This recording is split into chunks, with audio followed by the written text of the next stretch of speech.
जय हिंद दोस्तों, मैं कासिम खान आपके अपने YouTube channel focus the future से। आज हम राजनीतिक चर्चाओं से बात करेंगे और राजनीतिक महत्वाकांक्षी संस्था के बारे में चर्चा करेंगे। हमारे साथ है डॉक्टर शाहबुद्दीन खान साहब, इंडिया के सीनियर जर्नलिस्ट भी हैं और एसडीपीआई राजस्थान के उपाध्यक्ष भी हैं। तो शाहबुद्दीन साहब, आपका बहुत बहुत इस्तकबाल है, स्वागत है हमारे चैनल पर। और हम सबसे पहला ही सवाल आपसे ये करेंगे, अगर कोई लुंगी पहनता है तो क्या ये उस पहनना अपराध है? देखिए क्या है कि जिस भी एक राजनीतिक सज्जन ने जो ये बयान दिया कि मुसलमान लुंगी पहन के और जो है वो, तो पहली चीज तो जो है इस देश का कॉन्स्टिट्यूशन हर आदमी को अपनी मर्जी का लिबास पहनने की आजादी देता है, आजादी है ना? देता है। ये व्यक्ति की चॉइस पे डिपेंड करता है कि वो क्या पहनना पसंद करता है ना? तो उन सज्जन को शायद भारत के बारे में ज्यादा जानकारी नहीं है, क्योंकि अगर जानकारी होती तो तमिलनाडु और केरला में तो चीफ मिनिस्टर भी जो है वो लुंगी ही पहनता है ना? तो लुंगी पहनने वाला चीफ मिनिस्टर है ना, और बड़े बड़े जितने भी बिजनेसमैन हैं वो भी लुंगी पहनते हैं। और जिन सज्जन ने जो ये सवाल पूछा और सवाल उठाया, वो सज्जन भी लुंगी ही पहनते हैं। सही बात है। उसका रंग दूसरा हो सकता है जी, है ना? और वो सज्जन जो कुर्ता पहनते हैं, वो कुर्ता भी भारत का नहीं है, कुर्ता भी विदेशी लेके आए। कुर्ता जो है वो मुस्लिम संस्कृति का हिस्सा है ना? तो मुझे जो है वो उन सज्जन के जो है वो ज्ञान की कमी मुझे नजर आती है, ज्ञान का अभाव है या ज्ञान का अभाव है। वो दरअसल क्या है कि लुंगी के जरिए मुसलमान को टारगेट करना चाहते थे, इसलिए उन्होंने लुंगी का जिक्र किया। वरना तो जो है वो इस देश के जो दूसरे जो राष्ट्रपति थे डॉक्टर राधाकृष्णन, वो साउथ के थे, वो भी लुंगी बांध लिया करते थे। अच्छा, लुंगी पहनने वाला क्या कोई मालदार नहीं हो सकता है? कोई पैसे वाला नहीं बन सकता क्या? क्या ये पहचान है कि लुंगी जिसने पहनी है वो गरीब ही होगा? अब देखिए क्या है,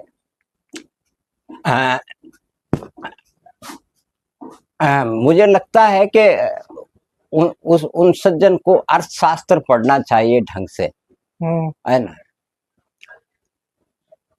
कि बिजनेसमैन तो लुंगी पहन के भी कर सकता है ना?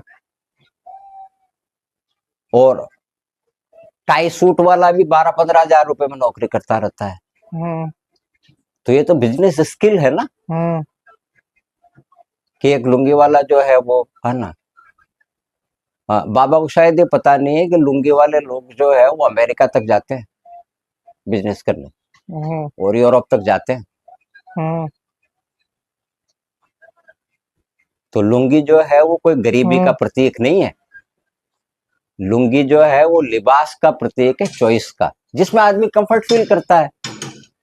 मान लीजिए मैं पेंट में कंफर्ट फील करता हूँ तो पेंट पहन लूंगा, लुंगी में कंफर्ट फील करता हूँ तो लुंगी पहन लूंगा।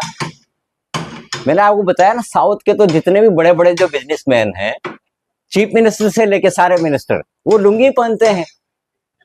अच्छा, एक राजनीतिक संत, जिसको आप राजनीतिक संत सज्जन भी कह रहे हैं, उन्होंने 4-4 शादियां का इल्जाम भी लगाया।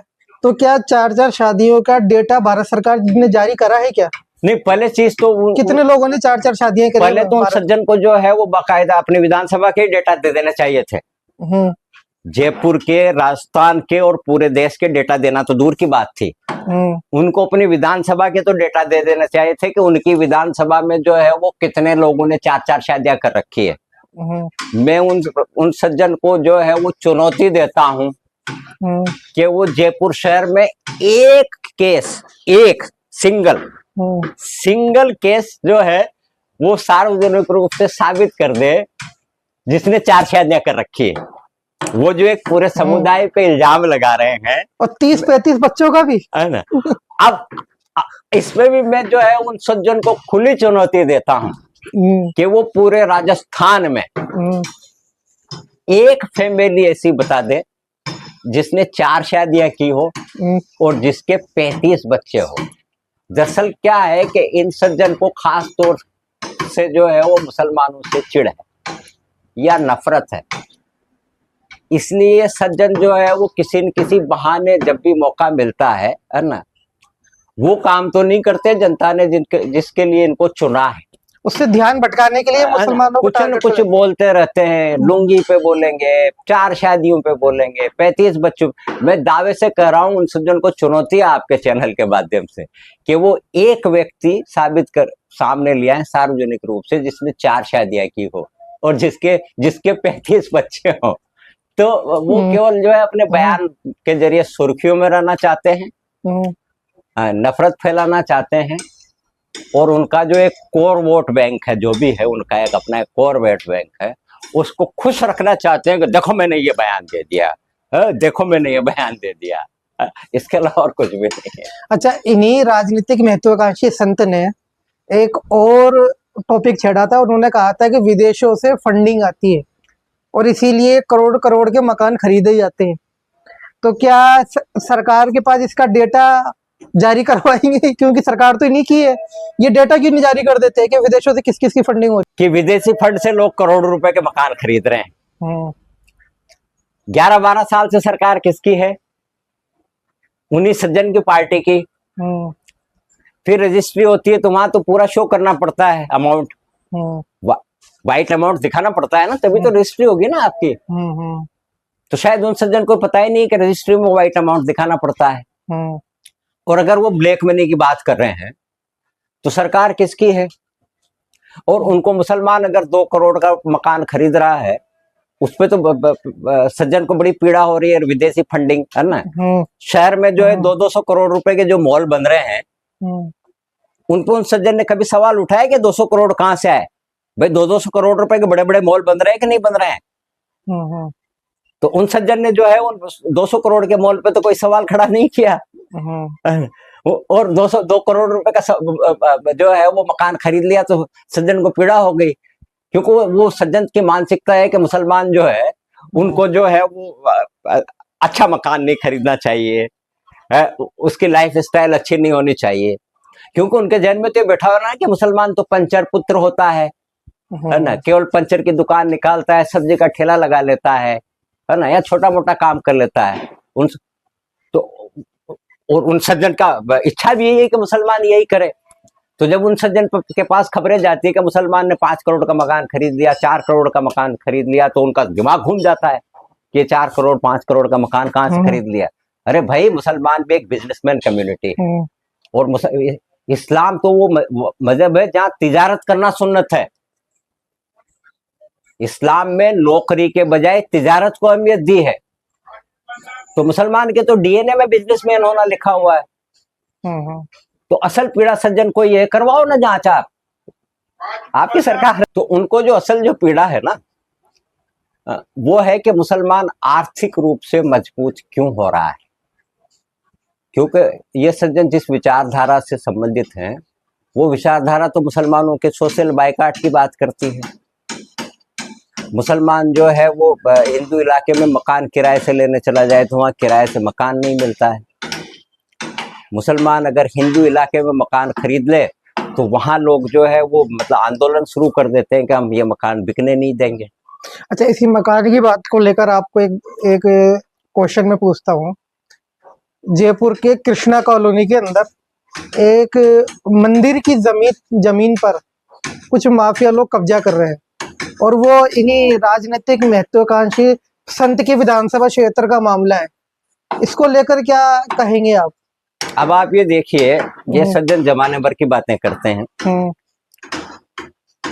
इस जिस मंदिर के विवाद की बात कर रहे हैं आप, है ना, इसका विवाद जो है वो पिछले साल भी उठा था, और वहां के हमारे हिंदू भाइयों ने ब्रह्मपुरी थाने में जाकर ये जो मंदिर की जमीन पे जो व्यक्ति कब्जा कर रहा है, इसके खिलाफ FIR दर्ज करवाई थी। इस आदमी ने बाकायदा थाने में लिख के दिया था कि मैं साल भर में जो है इस मंदिर की जमीन को खाली कर दूंगा, जो उन हिंदू भाइयों के पास वो मौजूद है। फिर उस आदमी ने फर्जी तरीके से कागज अपने नाम करवा लिए पिछले 1 साल में। तो सरकार किसकी है? बीजेपी की। विधानसभा किसकी है? उन सज्जन की। तो अगर वो इतने ही धार्मिक व्यक्ति हैं, भाई वो आपने देखा होगा कि कैमरा लेकर मुस्लिम इलाकों में तो मंदिर तलाश करते फिरते होंगे। आपने एक आध वीडियो देखे होंगे कि ये सज्जन जो है वो मुस्लिम बस्तियों में जो है वो मंदिर तलाशते फिरते हैं कि यहाँ मंदिर था, यहाँ मंदिर था और यहाँ मंदिर था। ये तो खुलेआम मंदिर की जमीन पे कब्जा कर रहा है आदमी, और वो हिंदू ही व्यक्ति है। तो ये सज्जन वहां क्यों नहीं जा रहे न्याय दिलाने? अब तक तो नहीं गए हैं। आपका वीडियो देखने बाद चले जाएं तो ज्यादा अच्छा है। तो इन सज्जन को जाना चाहिए नहीं, क्योंकि वहां हिंदू समुदाय के लोगों के साथ अन्याय हो रहा है ना। उनके मंदिर पे जो जमीन है उस पे कब्जा करने की कोशिश की जा रही है। तो आप गलियों में तो मंदिर तलाशते फिर रहे हो मुस्लिम इलाकों में, है ना? वहां तो आप जाइए, वहां इनको पहले जाना चाहिए, वहां जाना चाहिए। और उस इन सज्जन का वीडियो मैंने देखा, ये करे मुसलमान गली में 4-4 मदरसे बना लेते हैं। क्या मदरसे बनाने पे कानूनी रोक है? अब तो सुप्रीम कोर्ट का आदेश आ गया है और इलाहाबाद हाई कोर्ट का भी आदेश आ गया है कि मदरसा में शिक्षा देने के लिए उसके रजिस्ट्रेशन की कोई आवश्यकता नहीं। निजी मदरसा जिसमें धार्मिक शिक्षा दी जाती है वो बिना रजिस्ट्रेशन के भी चलाया जा सकता है ना? फिर इन सज्जन ने कहा कि एक एक गली में 4-4 मकबरे बना लेते हैं। तो अभी बताएं कितने मकबरे बने? बताएं ना भाई, मतलब खाली बयान देके भाग क्यों रहे हो आप फैक्ट रखो ना कि आपकी विधानसभा में 2 साल से तो आप MLA हैं। तो आप गिनती बताओ कि कितनी गलियों में कितने मकबरे बन गए, और पिछले 2 साल में कितनी गलियों में कितनी अवैध मस्जिदें बन गई, है ना? पर चूंकि इनको जो है वो इनका 1 पॉइंट एजेंडा है, मुसलमानों को टारगेट करके और लोकप्रियता हासिल करना, ये करते रहते हैं।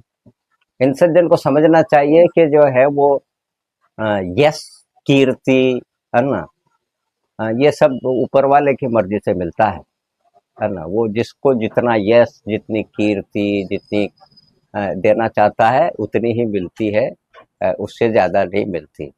जी बहुत बहुत शुक्रिया डॉक्टर साहब हमसे बात करने के लिए और इतनी डिटेल में इस मुद्दे पर बात करने के लिए। आपका बहुत शुक्रिया, आपका बहुत शुक्रिया। तो ये थे हमारे साथ डॉक्टर शहाबुद्दीन खान साहब, इंडिया के वरिष्ठ पत्रकार और HDPI राजस्थान के उपाध्यक्ष। मिलते हैं आपसे अगली वीडियो में। शुक्रिया, जय हिंद, अल्लाह हाफिज।